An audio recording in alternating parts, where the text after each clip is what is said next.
Kita itu senyum di depan kamera walaupun kita punya masalah itu bukan berarti kita fake. Karena kita menyadari siapa diri kita sebenarnya. Beauty queen itu kan dijadiin orang role models. Kalau kita lagi bad mood, lagi nggak bahagia, terus kita bawa ke kamera, kita bawa ke social media, itu kan memberikan bad impact untuk seluruh orang juga yang melihat.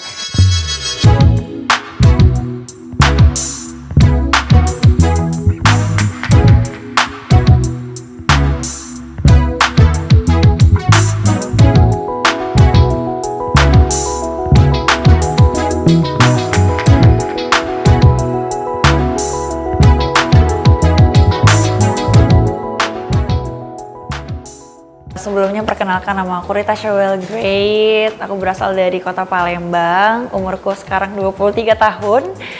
Jadi untuk awal mengikuti beauty pageant itu di umur aku 17 tahun, di 2019 itu pageant pertama yang aku ikutin, nasional.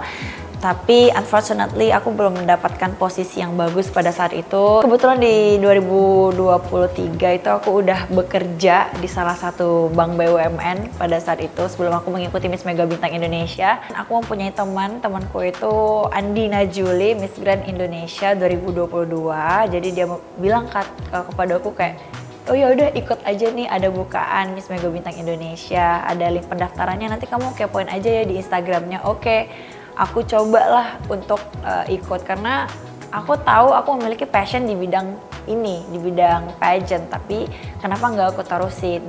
Jadi aku coba untuk mengikuti Miss Mega Bintang Indonesia dan pada saat itu aku udah mempunyai goals nih. Oke, aku nggak bakalan sia-siain kemampuanku dan pada saat itu juga aku berpikir aku ingin merubah kehidupanku nih, nggak mungkin aku stuck di sini aja.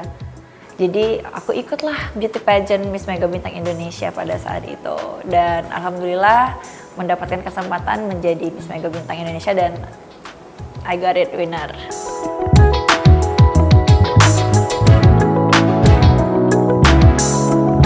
Setelah aku mengikuti Miss Mega Bintang Indonesia dan aku menjadi pemenang utamanya, kehidupan aku tuh berubah 180 derajat. Kayak aku di sini bisa mengangkat derajat keluargaku. Jadi kan aku ibu dan bapakku tuh divorce dari aku 3 bulan bayi. Jadi apa-apa aku tuh survive sendiri, aku kerja untuk biaya kuliah. Ketika aku menjadi pemenang utama Miss Mega Bintang ini, kehidupanku tuh berubah. Dari yang aku nggak bisa ngasih orang tua aku uang sampai aku bisa memberi mereka uang gitu loh, sampai aku bisa membetulkan rumah. Jadi banyak banget perubahan yang aku alami. Aku bisa membahagiakan orang-orang terdekat aku, gak cuma keluarga gitu dan teman-temanku juga gitu. Jadi ibarat kata mengikuti ini adalah sesuatu hal, aku selalu ingat kata-kata om aku, dimanapun berlian terkubur itu tetap berlian asalkan kamu mau menonjolkan siapa kamu sebenarnya. Jadi ya alhamdulillah walaupun keluarga aku nggak bisa mendukung aku secara materi, mereka mendukung aku secara batin, doa gitu loh.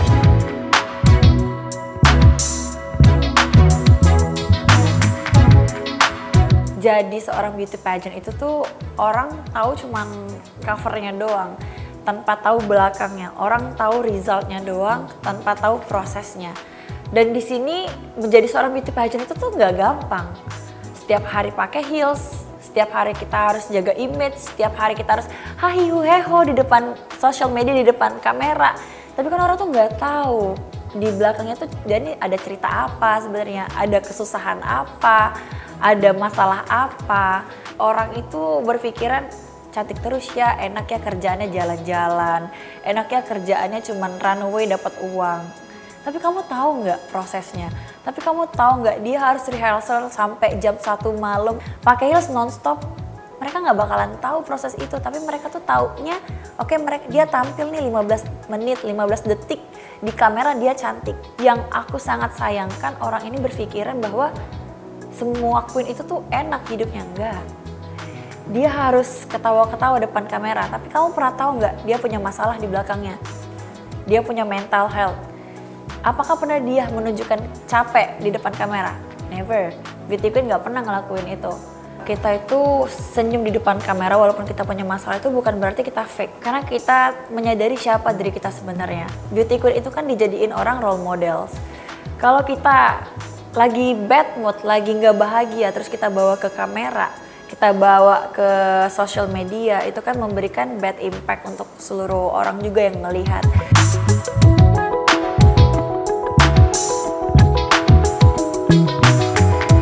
Aku pernah waktu itu mau kompetisi Miss Grand International.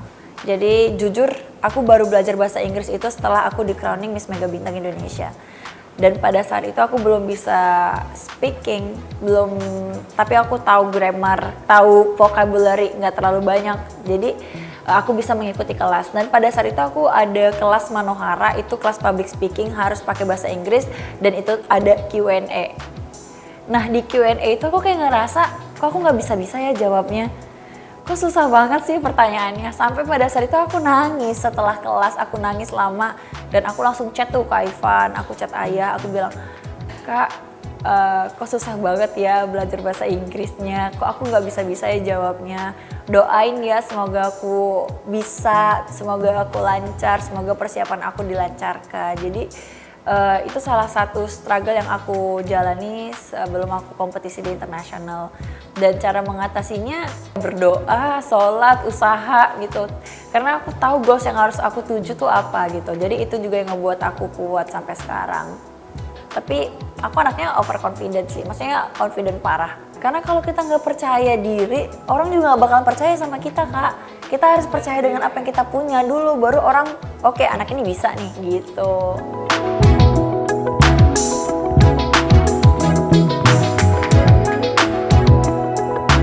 Pesan aku, jangan pernah takut untuk mencoba, karena kita tuh nggak bakalan pernah tahu kalau kita nggak pernah melangkah. Siapa tahu dari satu langkah kita bisa menentukan 1000 langkah ke depannya.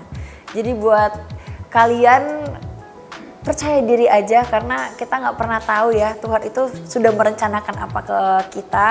Yang pasti kita harus terus berusaha dan jangan pernah lupa untuk meminta doa restu sama orang tua. Karena doa orang tua, sholat, itu nggak bakalan pernah mengecewakan hasilnya. Dan diiringi dengan usaha juga.